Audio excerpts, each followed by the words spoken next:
ప్రత్యేక హోదా ఆంధ్రప్రదేశ్కు సంజీవని లాంటిది. ఇది ఆంధ్రప్రదేశ్ హక్కు, భిక్ష కాదు. కానీ దురదృష్టవశాత్తు నిన్న కేంద్ర ప్రభుత్వం ఆంధ్రప్రదేశ్ హైకోర్టులో ఒక వాదన చేసింది. ఏమని? ఆంధ్రప్రదేశ్కు ప్రత్యేక హోదా అనేది మౌఖిక హామీనే తప్ప ఇది రాతపూర్వక హామీ కాదు. అందువలన కోర్టులు జోక్యం చేసుకోకూడదు అని నిన్న హైకోర్టులో వాదించడం జరిగింది. ఇంతకంటే సిగ్గుచేటైన విషయం మరొకటి ఉండదు. ఇది పలాయనవాదానికి పరాకాష్ట.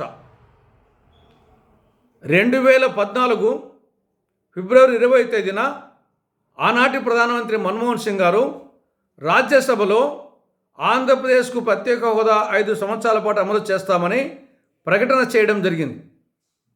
దానిని రాజ్యసభ ఏకగ్రీవంగా ఆమోదించింది. దాని తర్వాత 2014 మార్చి 1న మన్మోహన్ సింగ్ గారి అధ్యక్షతన యూనియన్ క్యాబినెట్ రాతపూర్వకంగా ఒక తీర్మానం చేసింది. ఆంధ్రప్రదేశ్కు 5 సంవత్సరాల పాటు ప్రత్యేక హోదా ఇవ్వమని ప్లానింగ్ కమిషన్ను డైరెక్ట్ చేస్తూ రాతపూర్వకంగా తీర్మానం చేయడం జరిగింది. దాని తర్వాత బీజేపీ తన ఎన్నికల మేనిఫెస్టోలో మా యొక్క పోరాటం మేరకు 5 సంవత్సరాలకు ఒప్పుకున్నది మన్మోహన్ సింగ్ ప్రభుత్వము, మేము అధికారంలోకి వస్తే దాన్ని మరో 5 సంవత్సరాల పాటు పొడిగిస్తామని చెప్పేసి రాతపూర్వకంగా మేనిఫెస్టోలో రాయడం జరిగింది. దాని తర్వాత తిరుపతి ఎన్నికల సభలో నరేంద్ర మోడీ గారు, ఒకవైపు వెంకయ్య నాయుడు గారు, ఒకవైపు చంద్రబాబు నాయుడు గారు, మధ్యలో నరేంద్ర మోడీ గారు కూర్చొని తిరుపతి వెంకన్న సాక్షిగా బీజేపీ అధికారంలోకి వస్తే 5 సంవత్సరాలు కాదు 10 సంవత్సరాలు ప్రత్యేక హోదా ఆంధ్రప్రదేశ్కి అమలు చేస్తామని తిరుపతి వెంకన్న సాక్షిగా ఎన్నికల సభలో చెప్పడం జరిగింది.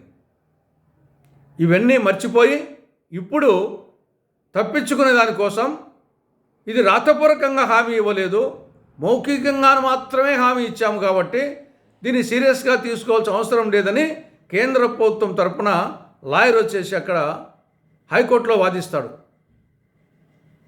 ఈ రాష్ట్రంలో టీడీపీ, జనసేన, వైకాపా పార్టీలు దాని గురించి ఏమని మాట్లాడు, నిమ్మకు నీరెత్తినట్టున్నాయి. కారణం బీజేపీ చేతిలో కీలు బొమ్మలు. కాంగ్రెస్ పార్టీ మొదటి నుండి చెప్తా ఉంది, ఆంధ్రప్రదేశ్కు సంబంధించి బీజేపీ అంటే అర్థం వేరు, బి అంటే బాబు, జే అంటే జగన్, పి అంటే పవన్, ఈ 3 పార్టీలు బీజేపీ చేతిలో కీలు బొమ్మలు అని మొదటి నుండి చెప్తున్నాయి. అది మరొకసారి రుజువైంది. ఏది ఏమైనా ఆంధ్రప్రదేశ్ అభివృద్ధి చెందాలంటే ప్రత్యేక హోదా రావాలి. ప్రత్యేక హోదా రావాలంటే కాంగ్రెస్ అధికారంలోకి రావాలి.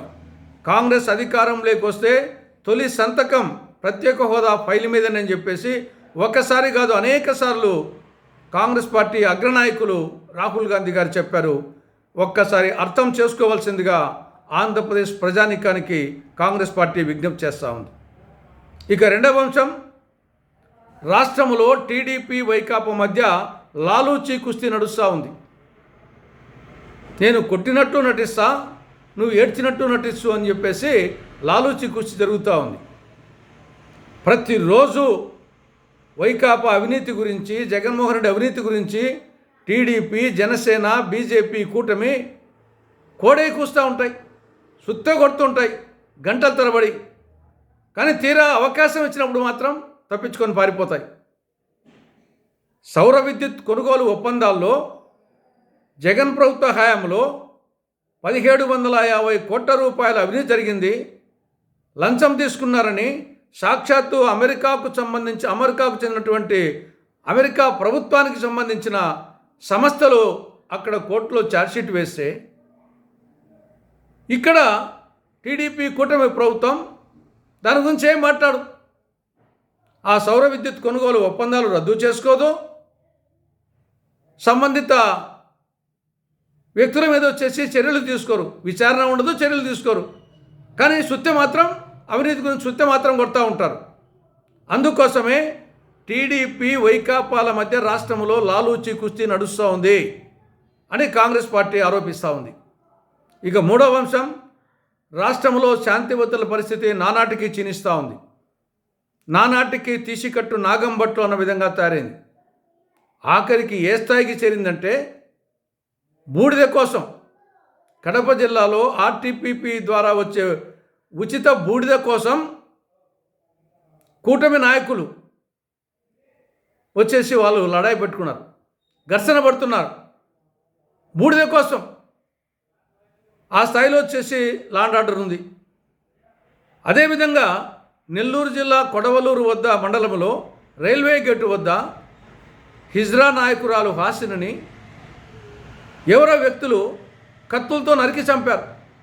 అంటే రాష్ట్రంలో ఆడోళ్లకు రక్షణ లేదు, మగోళ్లకు రక్షణ లేదు, హిజ్రాలకు రక్షణ లేదు.